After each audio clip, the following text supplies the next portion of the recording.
welcome to this very special Atos Manufacturing Fireside Chat. And I know you might think, all he's saying about this very special Fireside Chat, but yes, it is just the truth.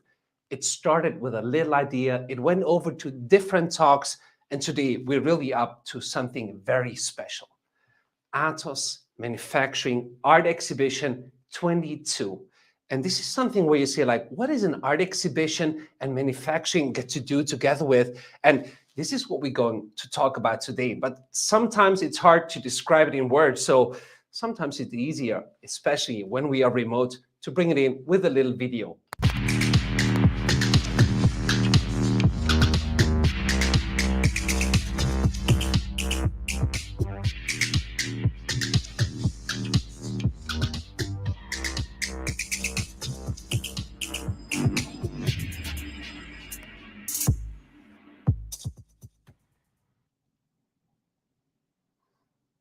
That was a little teaser of the Atos Manufacturing Art Exhibition 22 in different countries all around the world, where we bring in the finest art that has a direct correlation to manufacturing. That's not just like an idea, it's sort of a movement, and it also is a movement within the company. So many people are working on that to make that happen. And we think it's very special to do something like that, quite a bold move. And yeah, it's also that I'm the man with the bold hair, but the man behind the bold move. That's Robert Kramer, Global Manufacturing Marketing Head. And I'm so happy to have you in here. You are the inventor, the mentor, the sponsor, the brain behind that. At least you are the one that came up with the idea and said, like, hey, Friso, art manufacturing. Let's put that together. I was like, wow. Hi, Robert. Thanks for the introduction. You know, Friso, we started with this as an idea, a while ago. And, I just get so excited when you just did all that intro. We've had meetings with just a whole group of people, and we're getting ready to showcase it right now and launch it. And one of the things that we wanted to do from a marketing perspective is, how do we get closer to the customer? I mean, that's really what it's about. How do we get a little bit more innovative? How do we challenge ourselves to get closer from an emotional perspective to the customer? So we're doing that right now through artwork. We're bringing the customer to the Atos offices. We're converging art and manufacturing in one platform. It's a new platform to talk through artwork, through the future in manufacturing, through this concept. And we're really excited about it. And we have a lot on our plate today to show. And we're excited for our customers to partake in this. So I'm excited myself. Right. Well, I think you are excited, and it is so exciting. When I heard the first time about it, I was like, art manufacturing, that's nice, but how does it really fit together in a way? Well, you put some thought in there, but we also have some other people, which will be there in a minute, who will take us a little bit into that. And yes, it is a perfect fit. I even brought up and said, like, okay, my little baby shark, which is a 3D printed thing out of one piece, it's art and manufacturing, maybe a small piece of art, but let's hear some of the experts, like one that is really into it. And I'm so happy to bring him up on stage, and that's Lee Cavaliere. You will be the curator. You are the mastermind behind the art itself. And, we said art and manufacturing, how does it come together? So I'm so happy to also bring up Jordan Janeczko, CTO in manufacturing, just like very much into that topic. And Jordan, you brought a perfect fit for each and every one of that artwork. But it's now my time to let you talk about that. Lee, my pleasure to have you here with us today. Great to have you here, Jordan. Hello. Excellent. Thanks, Friso. Yeah, as you were saying, I think we've got an excellent selection of artwork here that we've selected based on the idea that there's actually a lot in common between art and manufacturing, and it really comes down to creativity and craftsmanship. Any successful manufacturing company is paying attention to craftsmanship and how they actually build something of value and how they do that creatively in order to be really successful with what they're doing. And it's the same way with artists. The artists that we've chosen really have something to say in the area of, well, a bunch of different areas. In fact, Lee, maybe we can switch to you. You can introduce yourself and we can talk about maybe one or two of the artists that you've got lined up for us. Sure, thank you, Jordan. My name's Lee Cavaliere. I was asked by Atos to put the show together, and it's been really interesting. I think artists have always been the greatest innovators that we have, and they've always taken technologies and ideas and really kind of pushed it. You go back 3,500 years to artists crushing up beetles to create purple. They've always been the broad thinkers. We've got some really interesting artists involved. I'll talk about a couple of them. So, for instance, we've got Raymond Loewy, who was you could call him. He's been called the father of 20th century design. He actually worked with Exxon and Shell and concept cars, and he came up with the original designs for the Skylab, NASA Skylab. So we've got some images, some concept designs from him, as well as his original paintings of the Skylab itself. We've got other futurists like Sid Mead, who also works within the industries. So what's interesting there is that you've got these kind of real wild thinkers whose designs and ideas actually led to the future of technology and what we have now. These are amazingly innovative thinkers, but their concepts have actually come true in so many ways in the technology we use every day. Yeah, it's an excellent point. Raymond also worked for NASA for quite a long time, thinking specifically about sort of the well-being of the astronauts. And right now, in this post-COVID world, or this world of hybrid work, it makes it all the more important for every organization to think about what it is that they're offering in sort of employee satisfaction when they're in the workplace. What's the difference of what's being offered? And how to make people, sort of more successful when they're in a physical place, just like he was doing with NASA. It is amazing, actually. So it looks very comfortable up there. Yeah. So yeah. What else have you got for us, Lee? What else? I'll just speak quickly about Stuart Semple. He's another really interesting one. I'm sure everyone's heard about the blackest black. There was a black pigment that was created. Well, it wasn't a pigment. It was a nanofiber technology created by Surrey Nanosystems, originally for aeronautics and space work. It's basically the blackest material available. It absorbs more than 99.9% of all visible light. So if you look at it, it's completely flat black. Now, an artist called Anish Kapoor, who's a Turner Prize winner, I'm sure everyone knows about him. He actually copyrighted the use of this black as an art material. And there was an artist called Stuart Semple who was rather annoyed about this. Didn't like the fact that it had been completely stolen, as he saw it, from all of the other artists in the world. So he created the pinkest pink, and then forbade Anish Kapoor to use it. He creates his own paints and materials for artists. So actually, Stuart's really interesting because his work, although it seems quite funny that he's created this pink, and it is very pink, he is talking about, the right to use materials, the right to create, and monopolies within industry. And he used this as a kind of a springboard to create his own company that creates paints. And he's just actually released the whitest white, which has just been certified as the whitest paint on earth. So he's a really interesting point where art meets industry and meets manufacturing, because he actually does manufacture his own paint, but the way that he works is talking to those issues.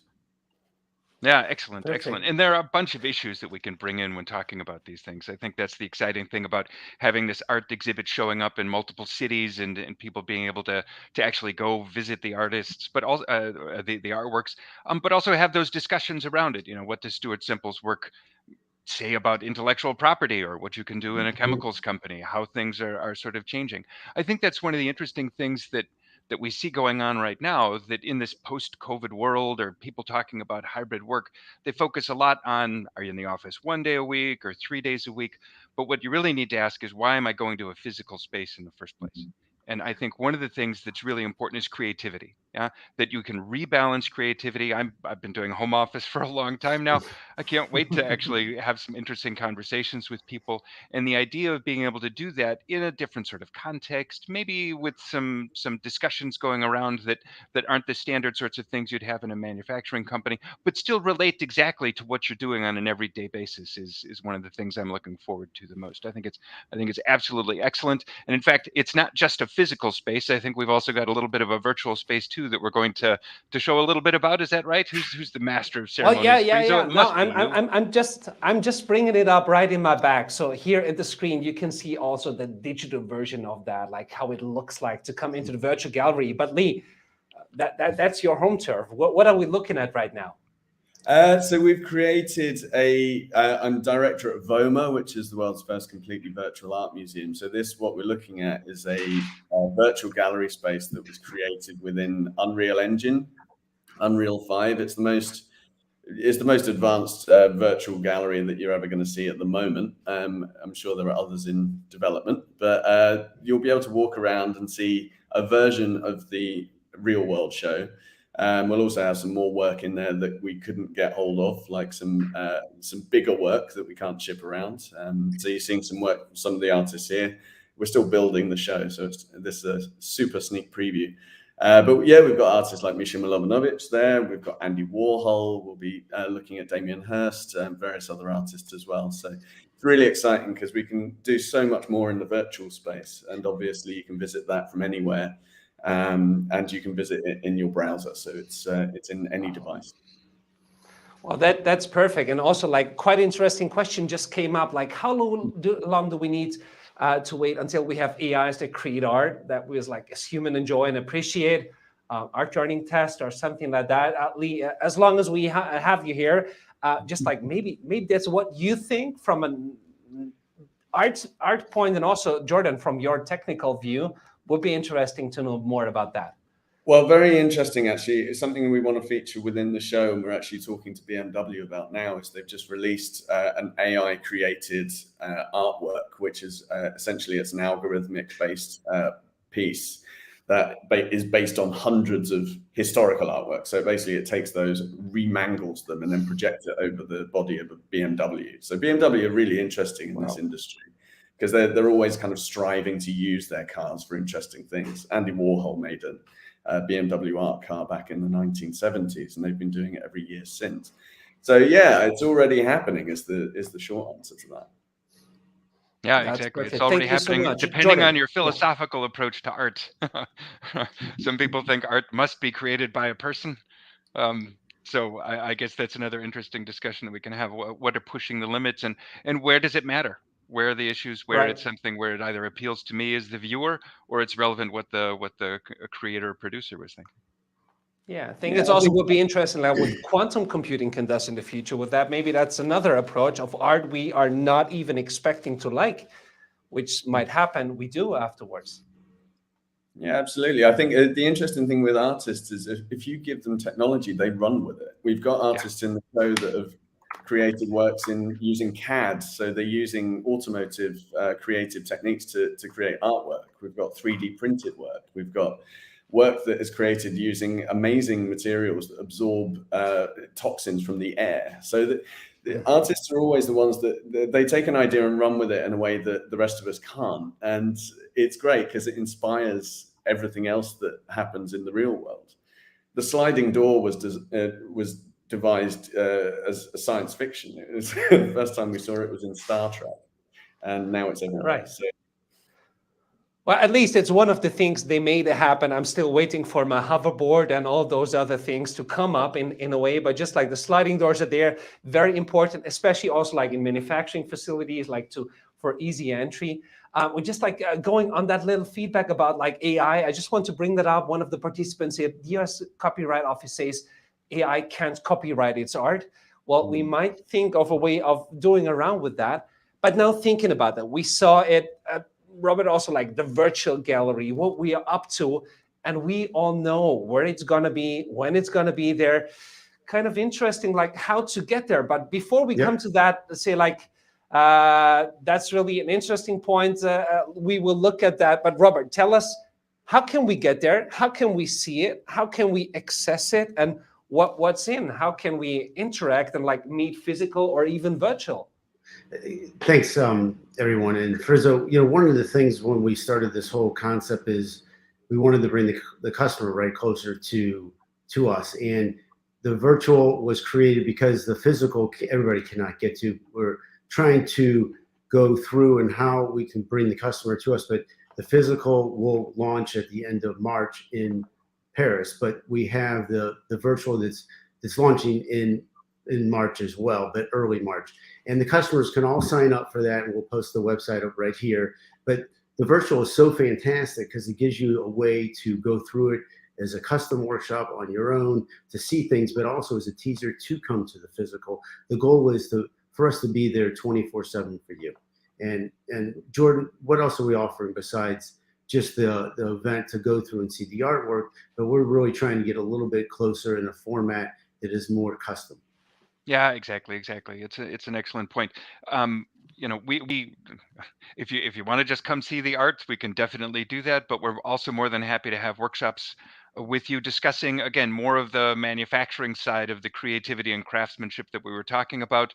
Lee mentioned they've got tools talking about cutting edge use of CAD or 3D printing. Those are also things that we'd love to talk to you about including that in some of your production design, your engineering planning.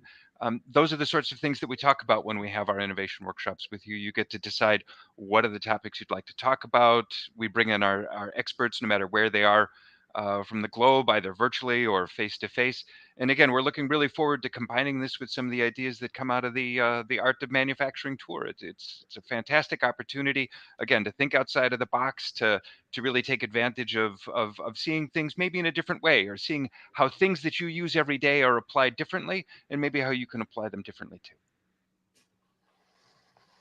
That's perfect. Thank you for looking at that. And now you're thinking out of the box. On the other hand, Lee, we need to put a lot of things into a box and make them go everywhere, all around the world. I see the world map behind you. So I already can imagine the pinpoints on where to put that and see the art going around. I think also from the logistics part, also from that's quite interesting. And we want to make it available nearly everywhere. We already pointed the link also in the LinkedIn Live where you can really access it, to put on your interest and register or pre-register for the seats. Of course, all the precaution measurements will be taken care of wherever country we are. That's for sure. What is the most stunning thing just for you? And I know you need to leave in a couple of minutes, but that one thing where you say oh, wow, this is just that makes me smile thinking about that. Now. Yeah. I mean, it's super exciting. I do have to run because I've got to deal with the shipper. But it is super exciting. I think the exciting thing about a show like this is that it's a different context for the work. And as an artist, as an art curator, it is always interesting putting art in front of a non-art audience. This is about applied thinking. That's what excites me about it. This is about artists who have come up with ideas that have changed the way that we use and see technology, industry, innovation, manufacture, and that's real. Art sometimes can feel quite distant from the real world, and I think it's not. It's about thinking differently, and I hope that this show will inspire people to do the same. I'm going to have to jump off now. Thank you so much. Thank you. It's lovely to chat, That's perfect. All of you at the shows. Thank you. We'll see you in Paris. Excellently. Thanks. Thank you so much, Lee. Take care of all our artworks and bring it back there safe. Don't make me puzzle all around to bring up those huge 3D structures. Thank you so much. Have a great day, Lee. Thank you. Bye. Well, awesome what we're going to look up to. And it's also the audience is quite interested. So we heard there are other virtual museums already that are interested. And just one comment I would like to bring it up is how about the data to create the art, where they come from, and they come from different ways and companies, person. Is there anything more to share, or do we find anything on the website itself, Robert, Jordan? Yeah, I mean, one thing I will say is that we will be expanding the artwork. So this is, I would say, chapter 1.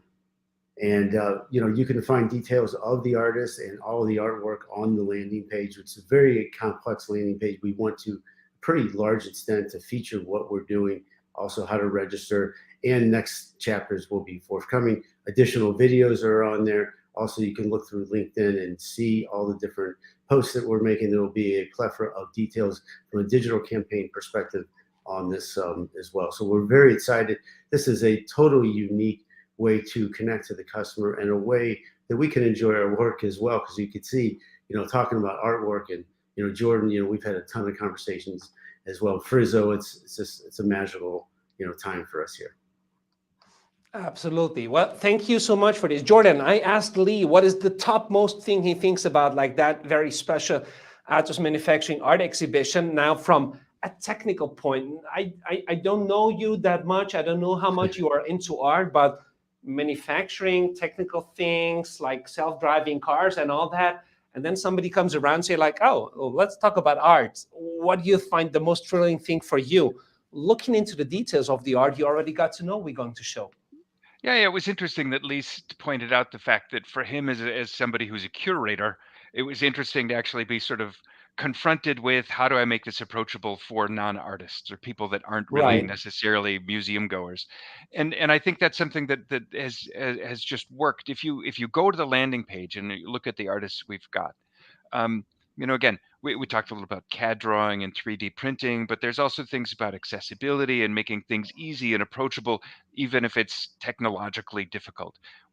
Discussions about digital twins and simulation. I think Lee mentioned in Mhm. passing that there's one sculpture that is actually made out of a material that absorbs, sort of, um, uh, uh, I, uh, The it's a exhaust greenhouse gases. gas. Yeah, Yes, yeah, greenhouse gas, exactly. right. So I think it's how many touch points you actually have with interesting discussions about manufacturing. Because again, not everybody who shows up is going to be really wanting to talk about the history of art or something like that. But I think we've got great things to talk about, and you can really get creative about this. I think that's what I'm looking forward to the most.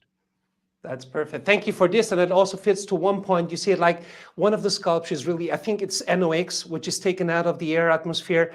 And that's also something like, the question from Mimi, how can we use art more to support culture behavior required for a more sustainable planet? That's also one of the approaches we have here. So making it accessible for everyone and not just like bring everyone here. Sustainability also in regard of our CO2 footprint for this, that's really also taken care of. So that is very important for a company like Atos to just like also incorporate these. What you say, sculptures that take out exhaust gases. What about your feeling about like sustainability, arts? Robert, is that something where you say like, yes, taken care of for the art exhibition, but on the other hand, what is art to you and making for you? Well, Jordan, you might want to, piggyback this, but one of the artists specializes in using recycled materials to do sculptures, and that's really what her forte is. So we're addressing that. It's very important that we're addressing the carbon footprint as we go through shipping and how all the artwork is not all moving, that some of it is digital. We're having NFTs as well. Jordan, what's your take on this? Yeah, so I think that's one of the things to keep in mind. That one is just from our overall approach, we're trying to make sure that it's sort of a decarbonized approach. It's a sustainable approach. But I also think it's important again to keep in mind that even if the artists themselves have some things that are addressing sustainability, it's also an opportunity for the people who actually come and see the exhibition to think about how they can take those ideas home and do something themselves with it. I work a lot in the area of scope 3 indirect emissions for calculating your CO2 footprint in the entire supply chain. And while that might seem a little far away, it is something where you can actually get ideas from a whole bunch of other different areas and say, okay, how could I use this to help me with what I'm doing? How can I actually take this idea about Mhm. using renewable materials in art or using a filter system and making it beautiful? I think these are all sorts of things that the people who show up or the people who virtually attend can get ideas and change the way that they do things in their own organizations. And I think that's the most powerful thing that's going on.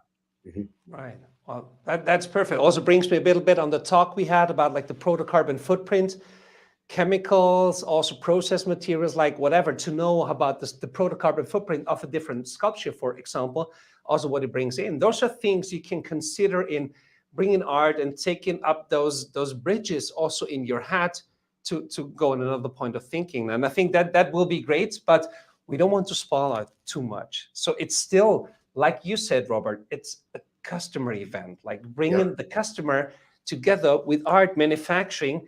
And of course, also like what could be taken beyond also those ideas, either in a private or in a business way. So we just entered the link to have people pre-register for the different events. Anything else they want to do, need to get information, you want them to know, what should they do right now?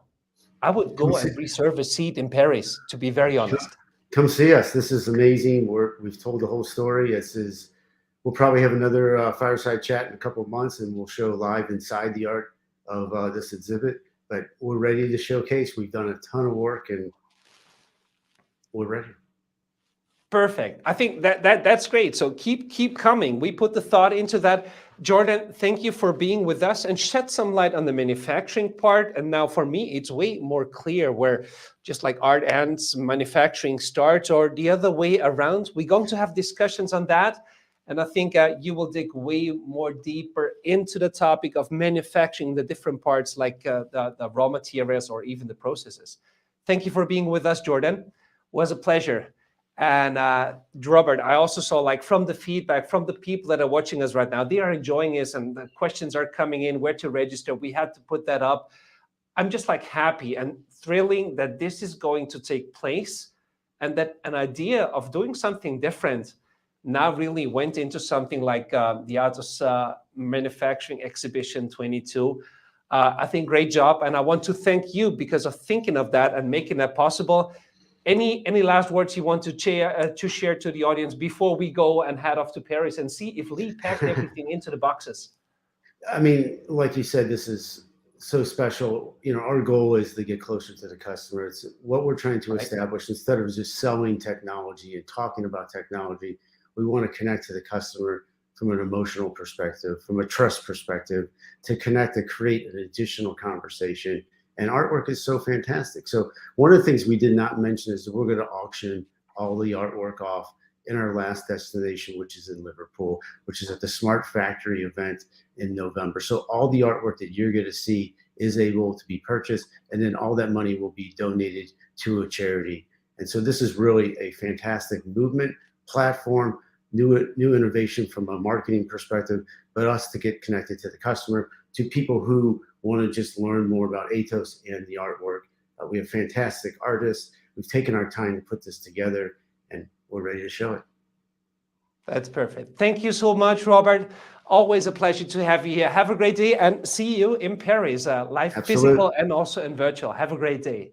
Well, that really sounds amazing. And when I hear that all the artwork is afterwards, even auction off, I start saving up some money because I know what the artwork is going to be like. And some of the things are really going to be amazing. If you want to know more about Atos Manufacturing Art Exhibition 22, go on the landing page, write an email, or just also contact me, for example, via LinkedIn. And as mentioned, we're going to have some more detailed fireside chats on the different artists, on their specialty and connection to manufacturing, also to sustainability. And yeah, please stay tuned to the next Atos Manufacturing Fireside Chat. Always a pleasure to have you here. Have a great day, everyone. Thank you, and bye-bye.